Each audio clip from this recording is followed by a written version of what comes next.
Hi, I'm Chris, and I use they/them pronouns. I'm going to tell you about using gender-neutral language in everyday speech. First of all, why use gender-neutral language? Simply put, because it's more inclusive. Using words like server instead of waiter or waitress includes people of all genders. Many of us are familiar with the idea of saying firefighter instead of fireman, or mail carrier instead of mailman. The great thing about using this sort of language is that not only does it include men and women, but it includes non-binary people like me.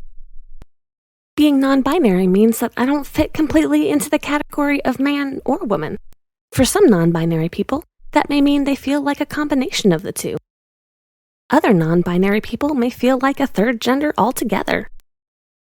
Some non-binary people are also gender fluid and feel more like one gender on some days and another gender on other days. Much of our everyday language reinforces the false concept of a gender binary. When we greet an audience by saying ladies and gentlemen, we leave out people like me who aren't ladies or gentlemen.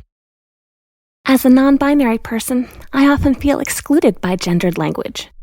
When people are described in binary terms, I feel like my gender is invisible. It doesn't feel good to be left out. So instead of saying ladies and gentlemen, we can say honored guests, or just welcome everyone. Instead of asking someone if they have brothers and sisters, we can ask if they have siblings. Instead of nieces and nephews, we can say nibblings. And instead of aunts or uncles, we can say piplings. Let's go over some more examples. When addressing a group of kids, instead of calling them girls and boys, address them as students, or just everyone.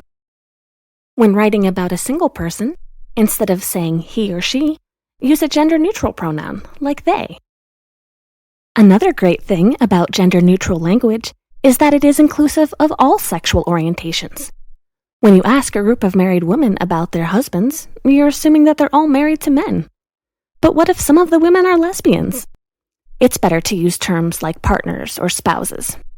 Likewise, instead of asking someone if they have a girlfriend or boyfriend, you can ask if they have a significant other. One more thing, remember not to assume anyone's gender. When you address a stranger as ma'am or sir, you're making an assumption about the person's gender. I can tell you from personal experience that it's upsetting to be misgendered. Avoid using gendered terms altogether if you don't know a person's gender. This takes practice. If you make a mistake, just correct yourself and move on. In time, using gender-neutral language will come more naturally, and you'll be helping make the world a more inclusive place.